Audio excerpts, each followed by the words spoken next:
믿음의 고백 선포하겠습니다. 나는 천지를 지으신 여호와께 복을 받는 자입니다. 아멘. 천지를 지으신 여호와께 복을 받는 우리 성도님들과 가정 교회 되기를 주님의 이름으로 축원합니다. 우리 옆에 있는 성도님들과 인사 한번 할까요? 좌우 돌아보시면서 주님의 이름으로 사랑합니다 인사하겠습니다. 네, 감사합니다. 오늘 예배 잘 오셨습니다. 하나님께서 오늘도 우리에게 은혜 내려주실 줄 믿습니다. 교회는 하나님의 은혜 가운데 늘 든든히 서면 너무 좋습니다. 그런데 때로는 어려움에 직면할 때도 있습니다. 왜냐하면 연약한 인간들이 사는 공동체이기 때문입니다. 그래서 우리는 기도하면서 그 문제를 잘 해결해야 합니다. 신학적인 문제로 안디옥 교회도 시끄러울 때가 있었습니다. 그때 지혜를 얻었지요. 교회 회의를 소집하고 서로 의논하며 하나님의 뜻을 구했습니다. 진리는 간단합니다. 거짓 종교일수록 우리를 멍에를 지으려고 하고 힘들게 하지만 예수 그리스도를 믿는 믿음으로 구원 얻는 것, 즉 예수님을 믿게 되면 율법이나 할례는 우리의 구원의 문제가 되지 않습니다. 이방인의 구원, 유대인의 구원도 모두 다 같습니다.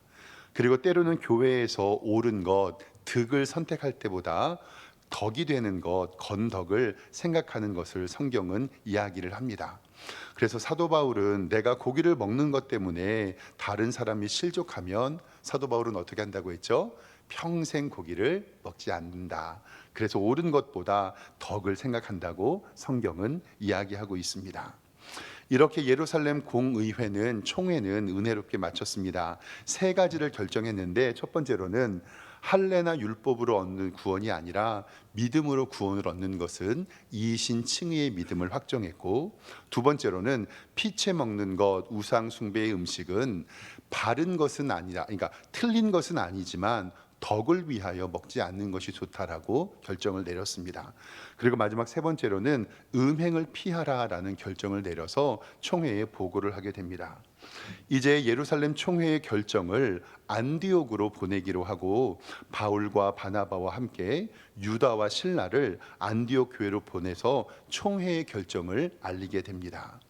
총회의 결정을 통보하자 안디옥 교회는 기뻐했고 오늘은 이 말씀을 가지고 세 가지 함께 은혜를 나눠보도록 하겠습니다. 첫 번째로 우리 성도님들과 함께 살펴볼 것은 우리 사랑하는 성도님들 교회에 든든한 일꾼 되시기를 주님의 이름으로 축원합니다. 저는 우리 교회 성도님들이 하나님의 교회에 든든한 일꾼이 되기를 원합니다.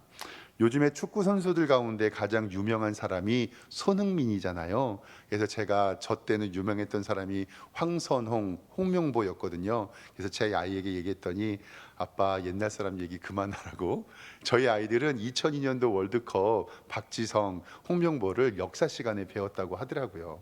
그래서 진짜 격세지감을 느낍니다.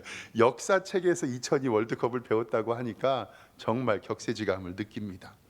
축구를 잘하는 선수가 손흥민 같은 선수잖아요. 근데 제가 텔레비전 중계를 보면서 해설자가 이렇게 얘기하는 걸 봤어요. 내가 만약에 감독이라면 우리 팀에 손흥민 같은 선수 3명만 있으면 나는 감독할 만하겠다. 그러니까 손흥민 선수는 수비를 시키면 수비도 잘하고 공격을 시키면 공격도 잘하고 미드필더를 시키면 미드필더를 잘하고 손흥민 같은 선수 3명만 있어도 자기는 축구 감독하겠다는 거예요. 근데 만약에 사랑하는 성도 여러분, 손흥민 같은 선수가 11명이면 진짜 감독할 만 하잖아요. 사랑하는 성도 여러분, 하나님께서 우리 교회 감독이라고 생각하고 여러분들이 그 필드에서 뜨는 플레이어라고 한번 생각을 해보시면 정말로 여러분들을 어디에 갖다 놓아도 마음껏 쓰임받을 수 있는 주님의 제자 되기를 주님의 이름으로 축원합니다. 찬양팀에 갖다 놔도, 주차봉사팀에 갖다 놔도, 새가족 영족부에 갖다 놔도, 구역장으로 갖다 놔도, 식당 봉사에 갖다 놔도 하나님께서 귀하게 쓰시는 든든한 일꾼들이 되셨으면 좋겠습니다. 이 말씀을 왜 드리냐면요, 안디옥 교회의 구원론, 즉 할례의 문제는 제법 큰 문제였습니다. 교회가요 이것 때문에 나뉠 수도 있는 문제였습니다. 그때 안디옥 교회는요, 예루살렘 총회를 열어달라고 부탁했고 교회는 그 문제로 총회를 열었습니다. 그때 예루살렘은 여기에 있고 안디옥은 그 위에 한참 높이 있는데, 여기에서 예루살렘 교회에서 바울과 바나바를 포함해서 2명의 제자를 더 보내기로 결정을 합니다. 그 사람의 이름은 유다와 실라인데요, 이 실라는 바울과 함께 빌립보 감옥에서 찬송으로 문을 열었던 사람이 이 실라입니다. 오늘 성경 22절 말씀을 좀 보겠습니다. 22절 보면 이렇게 기록되어 있습니다. 이에 사도와 장로가 온 교회가 그 중에서 사람들을 택하여 바울과 바나바와 함께 안디옥으로 보내기로 결정하니, 곧 형제 중에서 인도자인 바사바라고 하는 유다하고 누구를요? 실라더라라고 이야기를 합니다. 그리고 가는 길에 수리아와 길리기아에 편지를 보냅니다. 즉 안디옥 교회에서 문제 해결을 위해서 본 교회였던 예루살렘 교회에서 2명의 인도자를 추가로 보내는데, 어떤 사람을 그 교회로 보낼 때요, 이 사람을 보낼까 저 사람을 보낼까 고민하는 것이 아니라 딱 성경은 이 2사람이 적임자이라고 이야기를 하고 있습니다. 오늘 말씀 25절과 26절 성경을 좀 보겠습니다. 이 유다와 실라를 어떻게 이야기하냐면 이렇게 기록합니다. 사람을 택할 때 우리 주 예수 그리스도의 이름을 위하여 생명을 아끼지 아니하며 우리가 사랑하는 바나바와 바울과 함께 너희에게 보내기를 어떤 걸로 정했다고요? 만장일치로 결정하였노라. 즉 유다와 실라를 보낼 때 이 사람들은 고민할 필요가 없다. 아까 손흥민처럼 골키퍼는 안 되겠네요. 공격을, 수비를, 미드필더를 넣든지, 여기에는 이 유다와 실라는 주 예수 그리스도의 이름을 위하여 생명을 아끼지 아니하였으니 이 2사람을 안디옥 교회로 파송하게 되는 것입니다. 사랑하는 성도 여러분, 하나님께서 여러분들에게 직분 맡기시고 어떤 사명을 주실 때에 모든 사람이 만장일치로 추천되시는 우리 성도님들 되시기를 주님의 이름으로 축원합니다. 우리 성도님들도 사회에서, 직장에서 일해 보셨잖아요. 잘 아실 거예요. 이제 어떤 프로젝트를 세울 때 사람들을 추천하게 되고 그 추천된 사람으로 일을 하게 되는데, 일반적으로요, 일을 잘하는 사람은 뭐가 없죠? 일을 잘하는 사람은 싸가지가 없습니다.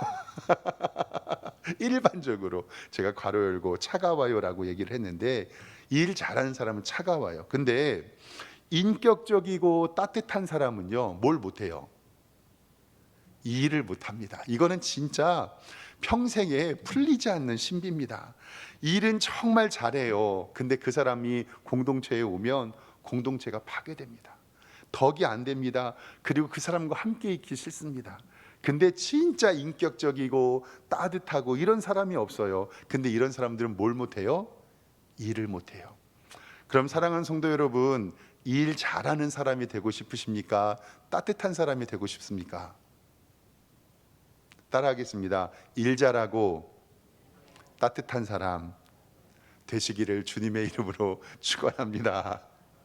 정말로 하나님이 보시기에 이 사람은 예수 그리스도로 말미암아 목숨까지도 바칠 수 있는 사람이고 일 잘하고 따뜻한 사람이라는 칭찬 들어서 하나님의 교회에 귀히 사용되시는 유다와 실라 같은 제자 되기를 주님의 이름으로 축원합니다. 두 번째로는 오늘 말씀 가운데는 거짓 선지자와 거짓말하는 자를 교회 안에서 조심해야 됩니다. 이거는 사도행전 15장 전에 말씀을 보면서 알려드렸는데, 교회가 부흥하려고 하면요, 마귀 사탄이 교회를 가만두지 않습니다. 어떻게든 교회를 넘어뜨리려고 하고 교회를 회방하고 이간질시킵니다. 성도와 성도 사이를, 목회자와 성도 사이를 이간질시키려는 사람이 일어나게 되어 있습니다. 때로는 신학을 문제 삼기도 하고 인격이나 삶의 태도를 문제 삼기도 합니다. 정말로 교회가 부흥될 때 조심하고 또 조심하고 긴장해야 됩니다. 안디옥 교회가 분란이 일어난 것은 그 교회 내에서 분란이 일어난 것이 아니라 외부의 원인이었습니다. 사도행전 15장 1절에 교회의 분란의 원인을 정확히 알려주고 있는데요. 함께 보겠습니다. 보세요. 사도행전 15장 1절에 이 안디옥 교회를 얘기하는 거예요. 어떤 사람들이 유대로부터 와서 형제들을 가르칩니다. 그러니까 유대라고 하는 것은 예루살렘 교회 본부 교회를 얘기하는 겁니다. 너희가 모세의 법대로 할례를 받지 아니하면 능히 구원을 받지 못하리라고 율법을 이야기하니까 교회에 난리가 납니다. 2절 말씀에 보면 바울 및 바나바와 그들 사이에, 여기서 그들이라는 것은 어디서 온 사람? 유대, 예루살렘 교회에서 온 사람들이 적지 아니하는 다툼과 변론이 일어난지라. 그러니까 안디옥 교회를 담당하는 바울과 바나바와 유대에서 온 선지자들과 다툼이 일어났습니다. 그래서 형제들이 이 문제에 대하여 바울과 바나바 및 그 중에 몇 사람을 예루살렘에 있는 사도와 장로들에게 보내기로 작정하니라. 이것이 바로 예루살렘 총회가 열리게 된 이유를 설명하고 있습니다. 교회에서 이런 일이 없으면 가장 좋겠지만 마귀 사탄은 교회를 넘어뜨리려고 난리를 칩니다. 그런데 여기서 질문은 뭐냐면 24절 말씀 다시 한번 좀 보여주세요. 사도행전 성경 보겠습니다. 죄송합니다. 성경에 오늘 24절 말씀을 보면은요, 어떻게 기록되어 있냐면 이제 예루살렘 총회에서 야고보가 하는 말이에요. 들은즉 우리 가운데서 어떤 사람들이 우리의 지시도 없이 나가서 말로 너희를 괴롭게 하고 마음을 혼란하게 한다 하기로라고 얘기를 하는 거예요. 즉 바울과 바나바가 예루살렘 교회 가서 확인해 보는 거예요. 아니, 이 교회에서 얼마 전에 우리 교회로 보내준 사람들이 이런 말을 했다. 모세의 율법과 할례를 지키지 않으면 구원받을 수 없다고 얘기했는데 이 말이 어떤 말입니까? 라고 질문을 해보니 이 본 교회에서는 그런 사람들을 보낸 일이 있어요, 없어요? 없는 거예요. 그러니까 이것들을 바라보면서 하나님의 교회가 어지럽게 된 것을 성경은 이야기하고 있습니다. 사랑하는 성도 여러분, 우리 교회에서는 이렇게 마음을 상하거나 다른 사람들의 말을 거짓으로 전하거나 그리고 다른 사람의 흉을 들을 때가 있다면 우리 성도님들이 그 자리에서 외쳐야 됩니다. 스탑! 그만하십시오. 따라하겠습니다. 스탑! 그만하십시오.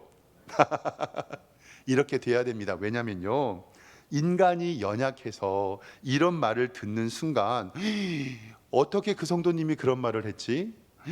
어떻게 우리 목사님이 그런 말을 했지? 그런 말을 안 했어도 사람들은 그런 오해가 가지게 됩니다.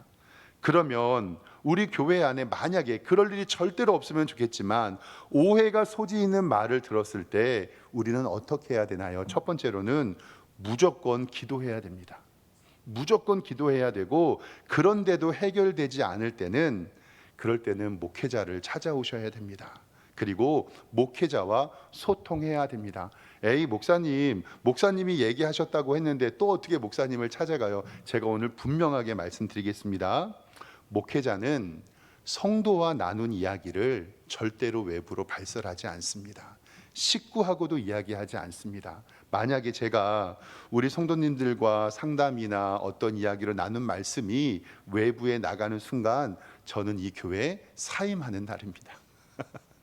그러니까 걱정하지 마시고 그럴 때는 목회자를 찾아오셔서 함께 소통하고 기도해야 됩니다. 그리고 그때 목회자는 절대로 편을 나누지 않을 것입니다. 사람들이 어떤 이야기를 할 때 저도 목회를 감당하면서 이야기하는 건 이거거든요.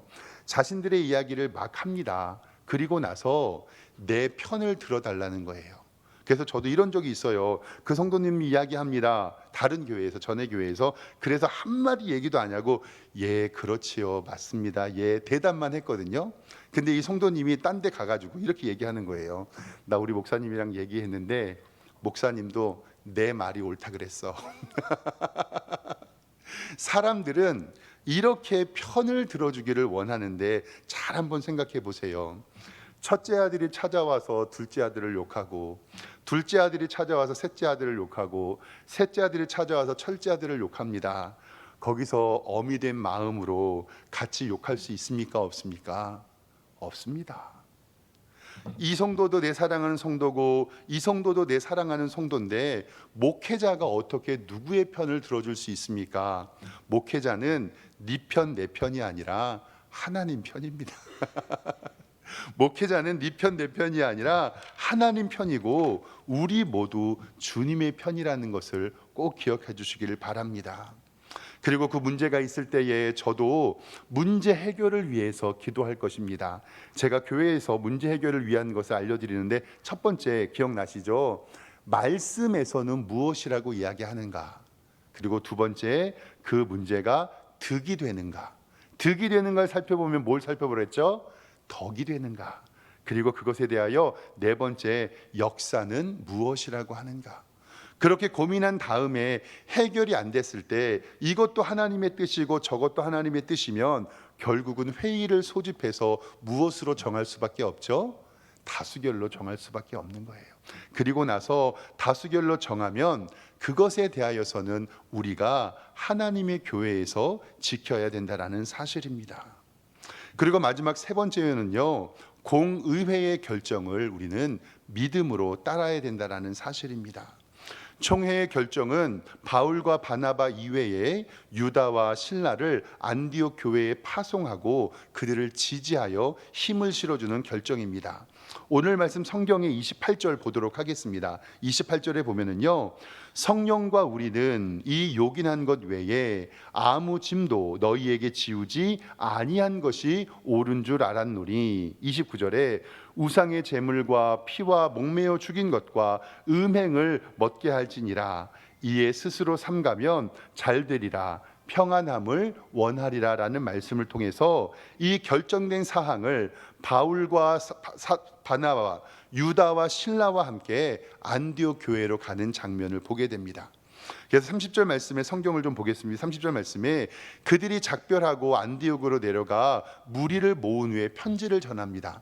지금처럼 우편으로 보내거나 이메일로 보내는 게 아니라 작별하고 안디옥으로 내려갑니다. 그리고 31절에 그 공의회의 결정을 읽고 그 위로한 말로 기뻐하더라. 즉 하나님의 교회는 총회의 결정을 따르고 그 결정을 따라서 기뻐했다라고 성경은 이야기합니다.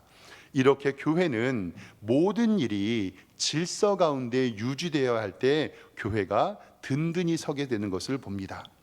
32절 말씀에 유다와 실라도 선지자였는데 여러 말로 형제를 권면하고 굳게 섰고, 33절에 얼마 있다가 평안히 가라는 전송을 형제들에게 받고 자기들에게 보낸 사람들에게로 돌아갑니다. 다시 예루살렘으로 돌아갑니다.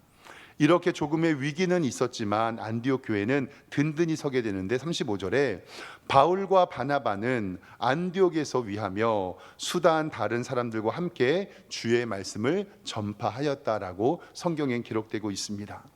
처음엔 할례와 율법의 문제로 안디옥 교회가 조금 시끄러워졌습니다. 그런데 이것을 통해서 교회의 교회론에 대하여 정리하는 귀한 기회가 되었고, 그리고 비가 온 뒤에 땅이 굳어지는 것처럼 하나님의 교회가 든든히 설 수 있었습니다. 교회가 분란이 없는 것이 가장 베스트입니다. 그러나 서로의 의견이 다를 때, 각자의 주장이 다를 때 어떻게 결정하는 것이 좋은지 우리에게 분명히 알려주고 있습니다. 사랑하는 성도 여러분, 우리 교회가 첫 번째 기도하는 것은 마귀 사탄이 틈 못하도록 반드시 기도해 주시기를 바랍니다.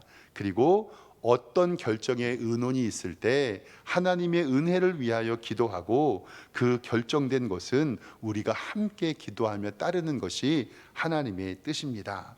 이제 예루살렘 공의회가 마쳐졌고 이제 16장으로 가면 사도 바울의 2차 전도 여행이 시작이 됩니다. 이렇게 교회가 든든히 설 때 하나님의 복음은 증거되고 하나님의 교회는 더욱더 부흥될 줄 믿습니다. 우리 교회도 이렇게 든든히 세워져 가는 복된 교회 되기를 주님의 이름으로 축원합니다. 기도하겠습니다. 하나님 아버지, 은혜와 사랑에 감사합니다. 우리 교회에 어려움 없게 하여 주시고 서로 사랑으로 돌아보아 선행과 경로로 함께 위하여 기도하는 복된 교회 되게 하여 주시옵소서. 하나님, 때로는 의견이 다를 때가 있을 것입니다. 그럴 때 서로를 중보하고 기도하고 하나님의 뜻을 구하게 하여 주시고 결정된 사항에 순종하여 하나님의 뜻을 구하는 우리 성도들 되게 하여 주시옵소서. 믿음으로 든든히 선 우리 교회, 하나님의 은혜가 충만한 석샘교회가 될 수 있도록 주님께서 인도하여 주시옵소서. 예수 그리스도의 이름으로 기도드리옵나이다. 아멘.